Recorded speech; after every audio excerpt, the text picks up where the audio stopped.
Título 9. Das disposições finais e transitórias.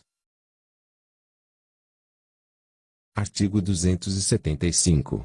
A nomeação de funcionário obedecerá à ordem de classificação dos candidatos habilitados em concurso.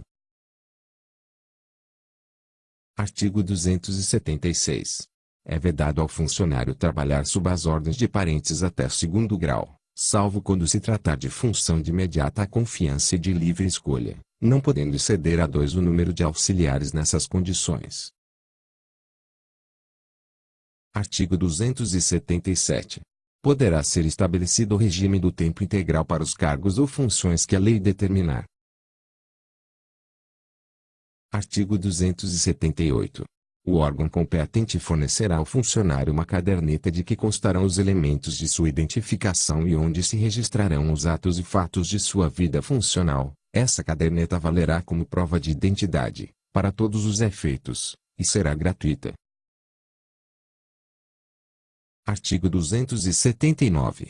Considerar-se-ão da família do funcionário, desde que vivam às suas expensas e constem do seu assentamento individual.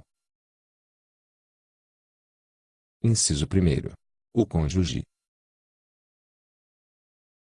Inciso 2. As filhas, enteadas, sobrinhas e irmãs solteiras e viúvas.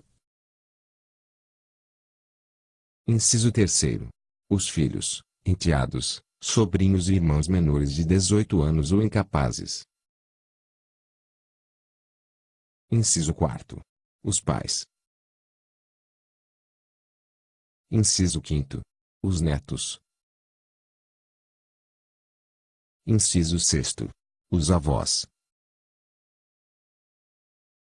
Inciso 7. Os amparados pela delegação do pátrio poder. Artigo 280. Os prazos previstos neste Estatuto serão, todos, contados por dias corridos, salvo as exceções previstas em lei. Artigo 281. O provimento nos cargos e transferências, a substituição e as férias, bem como o vencimento e as demais vantagens dos cargos de magistério e do Ministério Público continuam a ser reguladas pelas respectivas leis especiais, aplicadas subsidiariamente às disposições deste Estatuto. Artigo 282. Nenhum imposto ou taxa estadual gravará vencimento, remuneração ou gratificação do funcionário, o ato de sua nomeação, bem como os demais atos, requerimentos, recursos ou títulos referentes à sua vida funcional. Parágrafo único. O vencimento da disponibilidade e o provento da aposentadoria não poderão, igualmente, sofrer qualquer desconto por cobrança de impostos ou taxas estaduais. Artigo 283. Para os efeitos do artigo 111, será contado o tempo de efetivo exercício prestado pelo servidor em cargo ou função de chefia anteriormente à vigência da Lei 858, de 29 de dezembro de 1951. Artigo 284. Nas primeiras promoções que se verificarem após a vigência desta lei, será observado o disposto no artigo 46 da Lei 858, de 29 de dezembro de 1951. Artigo 285. Os decretos de provimento de cargos públicos, as designações para função gratificada, bem como todos os atos ou portarias relativas a direitos, vantagens, concessões e licenças só produzirão efeito depois de publicados no órgão oficial. Artigo 286. Revogado. Parágrafo único. Quando se tratar de moléstia profissional ou de acidente, nos termos do artigo 170, o auxílio-doença será devido após 3 meses de licenciamento, sendo repetido quando este atingir 1 ano. Artigo 287.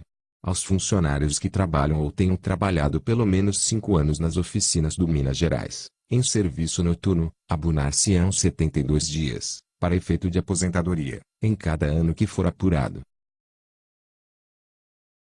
Parágrafo único. Consideram-se funcionários das oficinas do Minas Gerais, para os fins deste artigo, os pertencentes a Alínea A. Revisão. Alínea B. Composição. Alínea C. Impressão. Alínea D. Expedição. Artigo 288.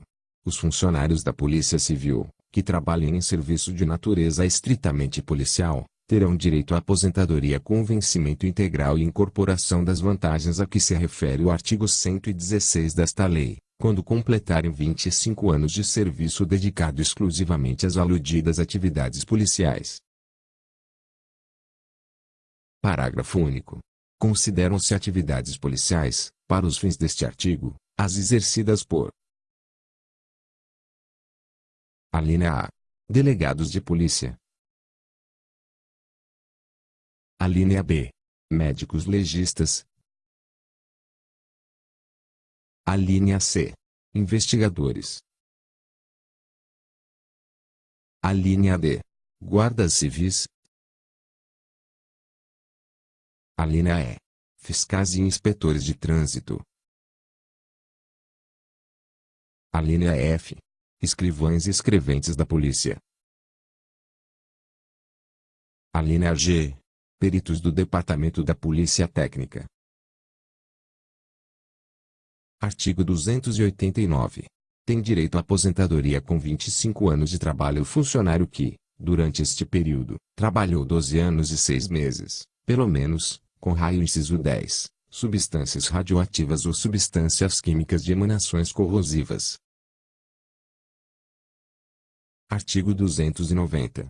As professoras e diretoras do ensino primário que por qualquer circunstância tenham prestado ou estejam prestando serviços aos departamentos administrativos das secretarias do Estado, terão direito à contagem do tempo de serviço, para efeito do pagamento de seus quinquênios e aposentadoria no quadro a que pertencem, conforme prevê a Constituição do Estado.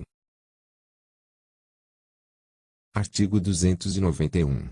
O funcionário, que, não obstante aposentado, tenha permanecido, a qualquer título, por exigência do serviço, sem solução de continuidade, a serviço do Estado, e ainda permaneça na data desta lei, terá sua aposentadoria revista, sendo-lhe atribuídos proventos correspondentes aos vencimentos da situação nova, do cargo em que aposentou nos termos da Lei 858, de 29 de dezembro de 1951, e as vantagens da presente lei, relativas à inatividade. Parágrafo único. A prova dos requisitos relacionados neste artigo será feita por certidão visada pelo chefe da repartição onde trabalha o aposentado beneficiário, da qual constem elementos objetivos que atestem a permanência no serviço e o efetivo exercício, sendo o respectivo título apostilado pela mesma autoridade. Artigo 292. Ficam derrogados os artigos 5º Artigo 293. A concessão de diária ao funcionário nos termos dos artigos 139 e seguintes, desta lei, fica condicionada a regulamento. Parágrafo único. Enquanto não for baixado o regulamento de que trata este artigo, as diárias serão concedidas nos termos da legislação anterior. Artigo 294. A concessão de licença para tratamento de saúde, prevista nos artigos 158, item 1º, e 170, desta lei, fica condicionada a regulamento. Parágrafo único. Enquanto não for baixado o regulamento a que se refere este artigo, as licenças para tratamento de saúde serão concedidas nos termos da legislação anterior à vigência desta lei. Artigo 295. A presente lei entrará em vigor na data de sua publicação, revogadas as disposições em contrário. Mando, portanto, a todas as autoridades, a quem o conhecimento e execução desta lei pertencer, que a cumpram e façam cumprir, tão inteiramente como nela se contém,